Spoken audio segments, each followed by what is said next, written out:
नमस्कार प्रेक्षकांनो, सावळ्याची जणू सावली मालिकेच्या येणाऱ्या आठवड्यामध्ये जबरदस्त आणि रोमॅन्टिक असा ट्विस्ट आपण पाहणार आहोत. आणि त्यामध्ये आत्तापर्यंत सावलीचे लपून बसलेले सत्य आता महाबळेश्वरला गेलेल्या हनीमूनमध्ये कसे आता सारंग समोर येते.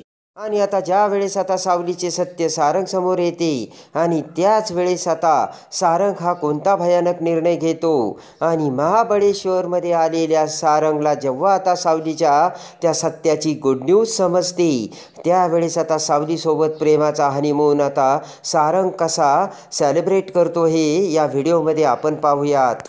आणि त्यामध्ये आज सावलीने तिच्या अंतर्मनातील विचाराच्या सौंदर्याने अख्ख्या जगाला सुंदरता काय असते हे पटवून देऊन स्पर्धेमध्ये विनर बनलेली सावली आता घरी आलेली असते. आणि सावलीची ती सुंदरतेची व्याख्या बघून आता सारंगसुद्धा चक्क सावलीच्या प्रेमात पडलेला असतो. आणि प्रेमाने आता सावली ही घरी येताच सारंगने सावलीला म्हटलेलं असतं की सावली, खरेपणा ही तुझ्या अंतर्मनातील ताकद आहे आणि तुझ्या या खरेपणामुळे तू आज अख्ख्या जगाला सुंदरता काय आहे ते दाखवू शकली, तेही अगदी खऱ्या पद्धतीने. आणि यापुढे आत्तापर्यंत तुला खूप काही त्रास सहन करावा लागला आहे सावली, पण आता यापुढे नाही, यापुढे मी तुझ्या कायम सोबत असेन असे म्हणत प्रेमाने सावलीचा होऊन सारंगने सावलीला आता मिठी मारलेली असते आणि सगळ्यात मोठा विश्वास दाखवलेला असतो. सारंग म्हणतो की सावली, आज तू फक्त ही स्पर्धा जिंकली, पण तू या स्पर्धेमध्ये जे काही करून दाखवले ना,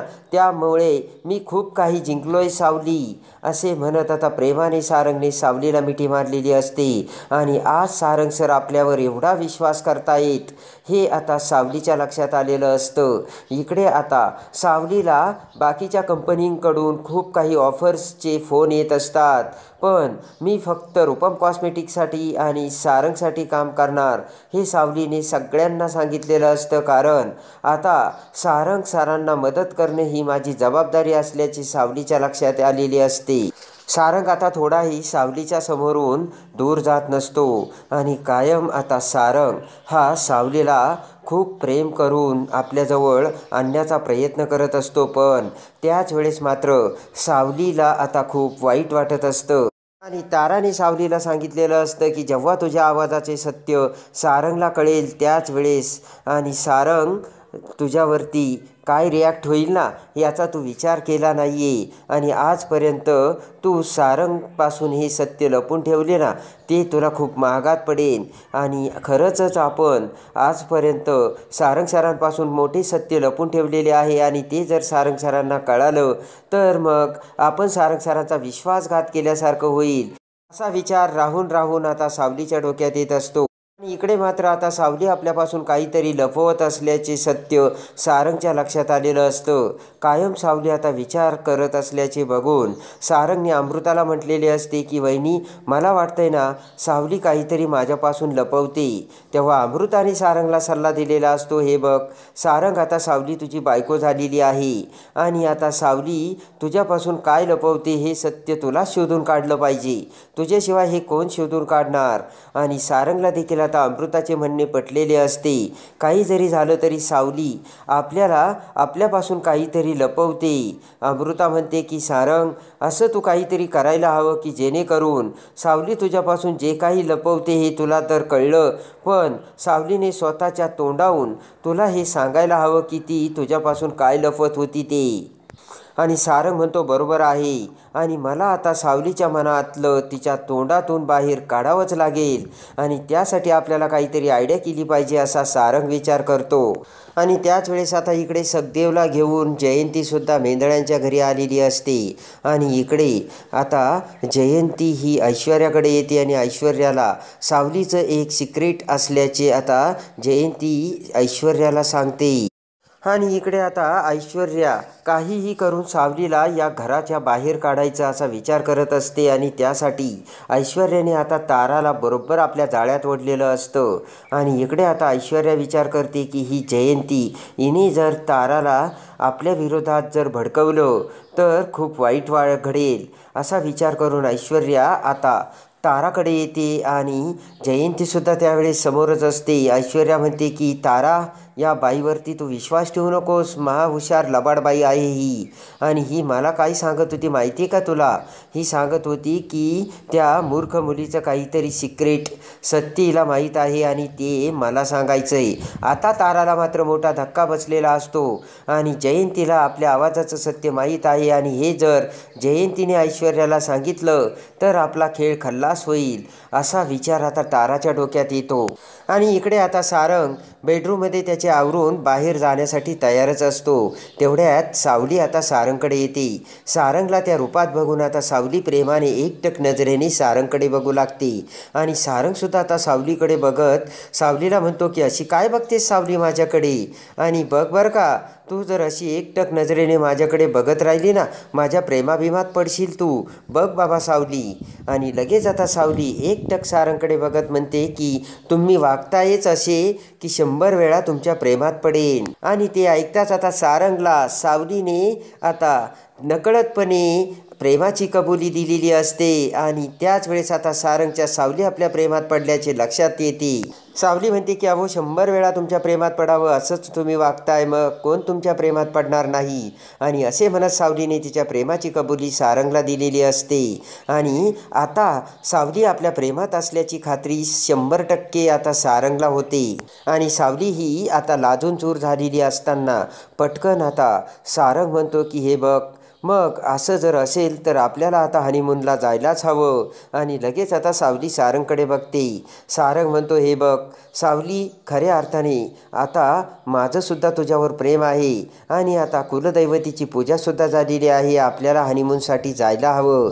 आणि अखेर आता आपण उद्या हनीमूनसाठी निघतोय असे सारंगने सावलीला सांगितलेलं असतं. आणि सारंग आता सावलीला घेऊन हनीमूनसाठी महाबळेश्वरला जाणार असतो. आणि लगेच आता सारंग सावलीला कपड्यांची बॅग भरावयास सांगतो. आणि इकडे आता चंद्रकांतराव सगळ्यांनी सारंगला आता परवानगी दिलेली असते. आणि सावलीने स्पर्धा जिंकल्यामुळे आता तिलोत्तमाचा सुद्धा नाविलाज झालेला असतो आणि तिलोत्तमाने सुद्धा आता सारंगला होकारच दिलेला असतो.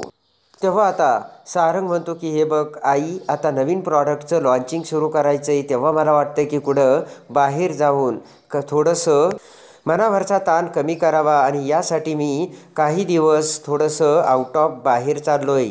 तिलोत्तमा म्हणते की सारंग, तुला जे करायचं ते कर, पण जे काही करायचं ते मर्यादा ओळखून कर. तेव्हा सारंग म्हणतो आई तू काही काळजीच करू नकोस. आणि आता सारंग हा सावलीला घेऊन अखेर महाबळेश्वरमध्ये आलेला असतो. पण जाते वेळेस विठ्ठलाला हात जोडून आता सावलीने सांगितलेलं असतं की सारंग सरांचा माझ्यावरती खूप विश्वास आहे आणि त्या विश्वासाला मी तडा जाऊ देणार नाही. आणि आजपर्यंत भैरवी माईसाठी मी माझा शब्द जपून ठेवला होता. भैरवी माईंनी माझ्या कुटुंबाची जबाबदारी उचलली होती आणि त्यामुळे मी त्यांच्यासाठी आवाज गहाण ठेवला होता. पण आज सारंग सरांचा माझ्यावरती खूप विश्वास आहे आणि आज सारंग सरांनी खऱ्या अर्थाने माझ्या कुटुंबाची जबाबदारी उचलली.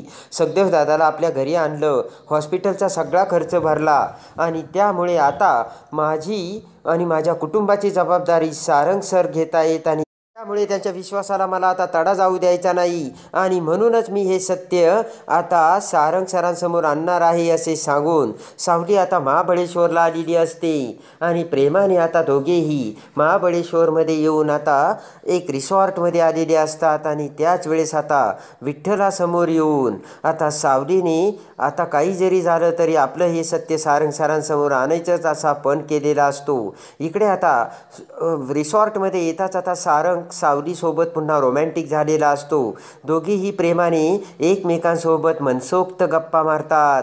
प्रेमाने सारंग आणि सावली दोघीही आता गप्पा मारून एकमेकांच्या जवळ आलेले असतात. तर त्याच वेळेस सावली म्हणते की सर. सारंग म्हणतो की काय सावली, आता पुन्हा सर का? सावली म्हणते की अहो ऐका ना, मला ना माझं एक सत्य आज मी तुम्हाला सांगणार आहे. सारंग आता लगेचच सावलीकडे बघतो, कारण सारंगला देखील आता हेच हवं असतं आणि सावली आपल्यापासून काहीतरी लपवते आणि आज ती सांगायला तयार झाली, कारण सारंगने सावलीला एकदमच प्रेमात घेतलेलं असतं.